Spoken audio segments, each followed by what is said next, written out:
ready for this?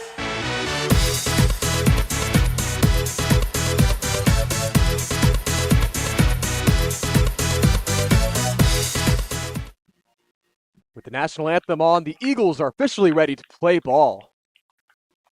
The Eagles currently sit at 16-15. They had a 7-game winning streak entering the month of March, including 2 wins, including all those wins by over 10 against the Grand Rapids Community College, Andrew College, Daytona State College, and College of Central Florida. Ever since then, though, they've lost 4 of 5, getting swept by Pensacola State. And that one win comes up against number 1 ranked Chipola College, out of all teams. Unfortunately, they lost the away game on March 11th on Wednesday. Lost that one 7-4. It was a close game. Mason Avant started that game. Coming to start on the mound is Will McDonald. The 6'1", 195-pounder is a Tallahassee native, went to Giles High School. He's a lefty on the mound.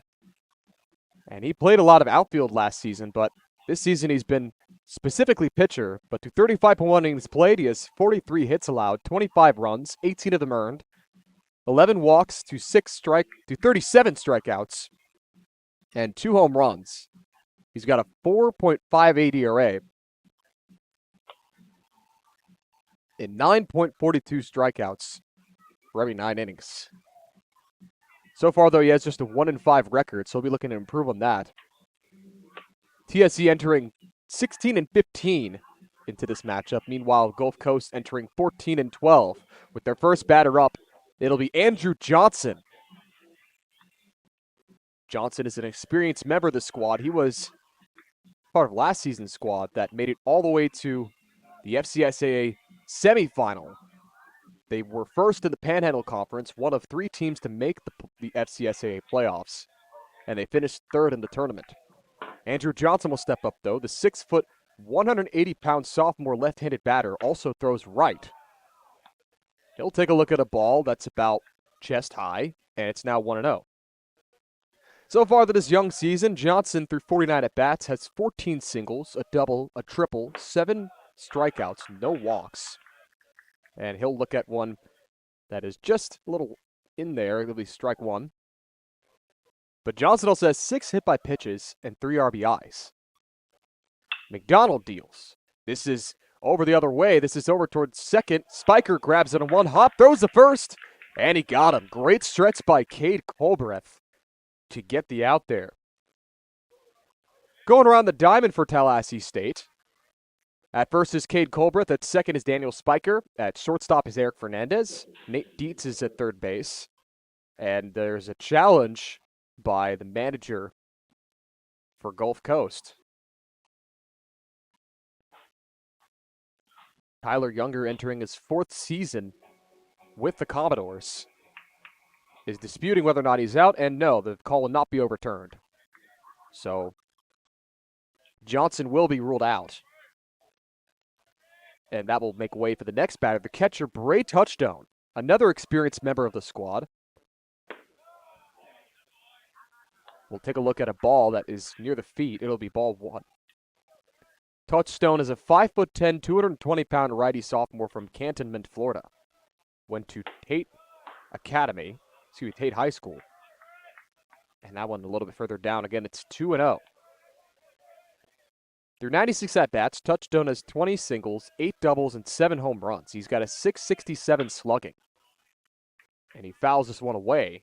So that's the first strike of the at-bat for Touchstone. Touchstone also has a .365 average as well. He's got 11 walks to 15 strikeouts in his ledger.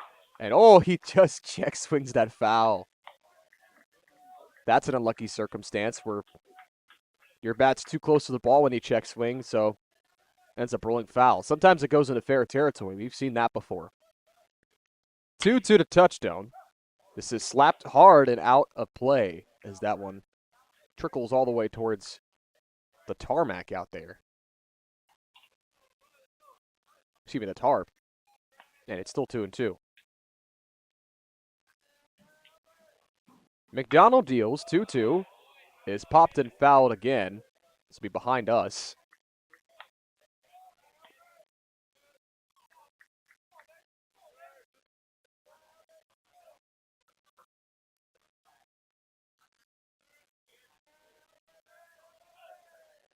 McDonald, the 2-2 again. This is over to third, an easy catch made by Nate Dietz. So that'll be a quick 2 outs there. No balls have exited out of the infield yet. But speaking of the outfield, Mason Moore is at left field. At center field is B.J. Gibson. And at right field is J.C. Martinez. And the infield will shift all the way to the right with the next batter coming up, Sam Brown, first baseman for the Gulf Coast State Commodores. He'll take a look at a fastball that too far inside. It'll be ball 1. Brown is 6 foot, 215-pound left-handed batter who throws right. And that one gets in the strike zone. Make that 1-1. That might have been a 2-seamer from William McDonald. Brown is from Waverly Hall, Georgia. He went to Phoenix County High School, was ranked as a number 13 third baseman from the state of Georgia. And another fastball's powered in there for a strike, outside corner, and it's now 1-2. Through 78 at-bats, Brown has 17 singles, 3 doubles, a triple, and a home run. 6 home runs, 14 walks, 23 walks, and 14 strikeouts, and 4 hit by pitches. And this is fouled away again. That was lined as it'll trickle into the Gulf Coast bullpen. Still 1-2. Gulf Coast currently entering this game 14-12, but they split the series at Pensacola State. They lost in 10 innings to them, and this is again foul on the fists. And that second one they lost 8-7. Thanks to Pensacola State scoring the go-ahead run on the top of the 10th. A home run by Grant Walters was the only home run allowed for Gulf Coast State, but they themselves didn't have any out of here's. And that is a strike, and that's a strikeout for William McDonald. Good outside corner pitch, and that makes it a 1-2-3 inning for McDonald's first appearance on the mound today. Tallahassee State, meanwhile, will get to the batter's box with B.J. Gibson, Eric Fernandez, and Mason Moore looking to do some damage in the bottom of the first.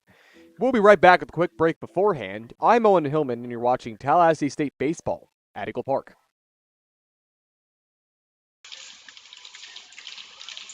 Marc-Andre and James McGovern taking the face off, and we're ready to go. Florida State has the puck first. It's back to Lacus. Lacus, one of the departing seniors in the team. Over towards Katz. Katz dumps it into the zone, and Lynn is going to get their chance at it now. Andre almost with them. It's back towards Haley. Haley loses it to Chombre. Chombre feeds it back towards Lacus. Lacus gets it intercepted by Marc-Andre. Here comes Andre. It gets taken up by Barno. Good play on him, but Sexton trying to get the beat on him. And Katz with Barno around him. That looked a little confusing. Intercepted by Dowdy. Andre a shot! Just wide of the net. That was Chase O'Day in net, The freshman Chase O'Day will be the one in net for your Florida State Seminoles. It's back towards Haley. Dumped off and intercepted by Chombre. It's over towards Lacus. Fitted in by Duncan, and he's going to dump this into the O-zone, and that will be an icing. So in total, 9 seniors are going to be departing the Florida State Seminoles after this season. I announced a couple of them, but in total, Andrew Bremer, Max Myhill, Ethan Katz, Cooper Barno, Ryan Chombre, James McGovern, Eddie Zucker, and Braxton Lucero alongside Charlie Lacus will be the seniors departing for the team. That one is played from behind by Falsetto, and it's back to Lacus. Lacus gets it intercepted. That's number 9. Number 9 feeds it to Constant, almost has it. It gets taken away. Van Ray, here's a 3-on-1. Fizz over to Jack McGovern. Back to Van Ray. Shot! He scores!